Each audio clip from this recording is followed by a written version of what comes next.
10 or 11 o'clock found us coming down to breakfast one morning in Cadiz. They told us the ship had been lying at anchor in the harbor 2 or 3 hours. It was time for us to bestir ourselves. The ship could only wait a little while because of the quarantine.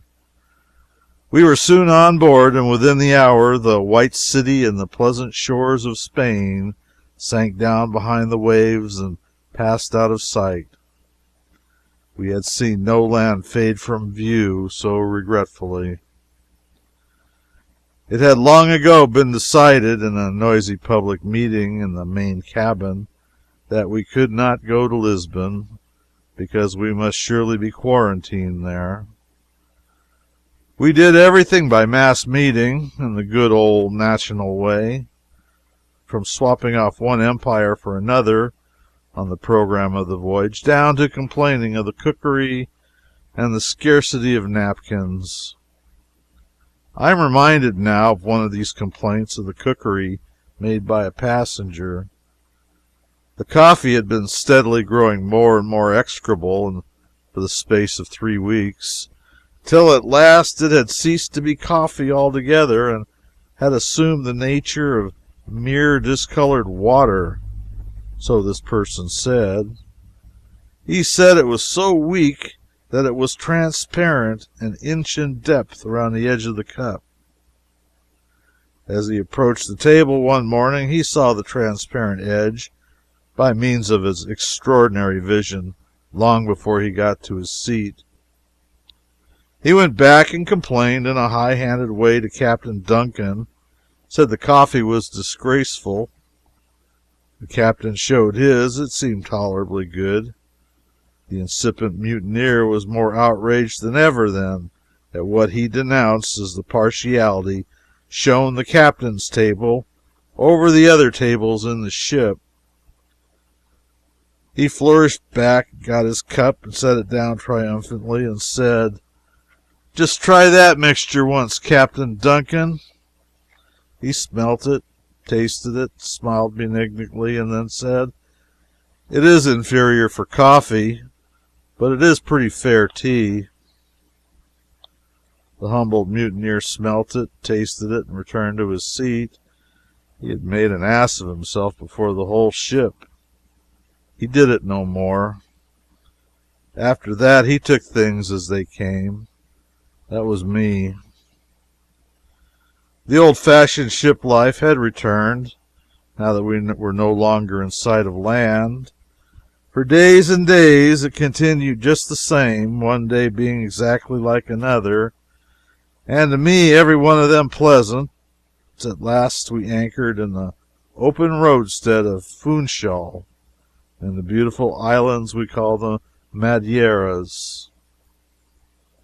The mountains looked surprisingly lovely, clad as they were in living green, ribbed with lava ridges, flecked with white cottages, riven by deep chasms purple with shade, the great slopes dashed with sunshine and mottled with shadows flung from the drifting squadrons of the sky, and the superb picture fitly crowned by towering peaks whose fronts were swept by the trailing fringes of the clouds.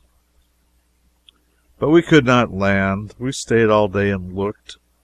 We abused the man who invented quarantine.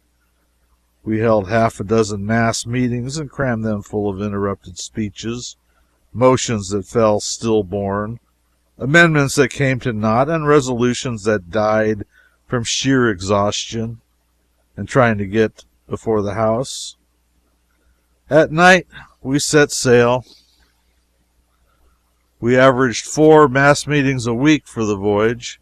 We seemed always in labor in this way, and yet so often fallaciously that whenever at long intervals we were safely delivered of a resolution, it was a cause for public rejoicing, and we hoisted the flag and fired a salute.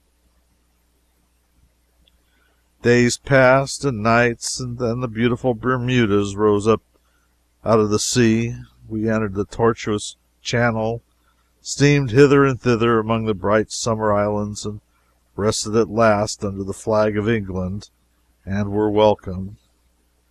We were not a nightmare here, where were civilization and intelligence in place of Spanish and Italian superstition, dirt and dread of cholera.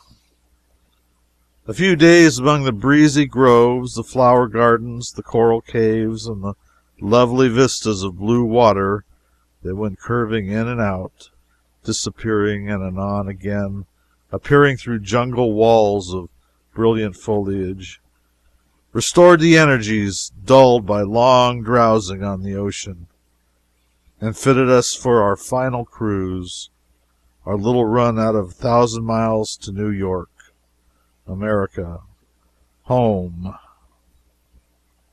We bade goodbye to our friends the Bermudians, as our program hath it.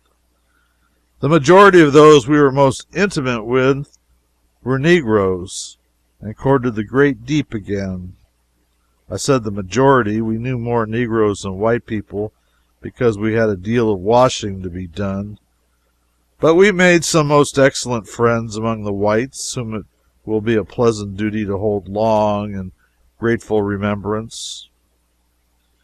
We sailed, and from that hour all idling ceased.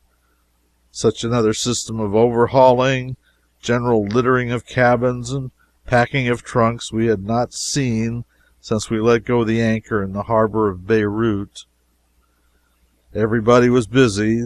Lists of all purchases had to be made out and values attached to facilitate matters at the custom house.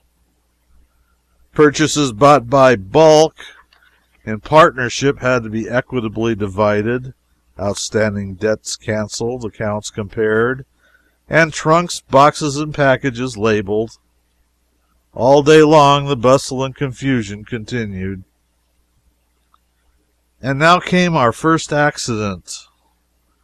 A passenger was running through a gangway between decks one stormy night when he caught his foot in the iron staple of a door that had been heedlessly left off a hatchway, and the bones of his leg broke at the ankle.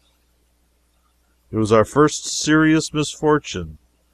We had traveled much more than 20,000 miles by land and sea in many trying climates without a single hurt, without a serious case of sickness, and without a death among 65 passengers. Our good fortune had been wonderful. A sailor had jumped overboard at Constantinople one night and was seen no more, but it was suspected that his object was to desert, and there was a slim chance at least that he reached the shore. But the passenger list was complete. There was no name missing from the register. At last, one pleasant morning, we steamed up the harbor of New York, all on deck, all dressed in Christian garb by special order, for there was a latent disposition in some quarters to come out as Turks, and amid a waving of handkerchiefs from welcoming friends, the glad pilgrims noted the shiver of the decks that told that the ship and pier had joined hands again, and the long, strange cruise was over. Amen.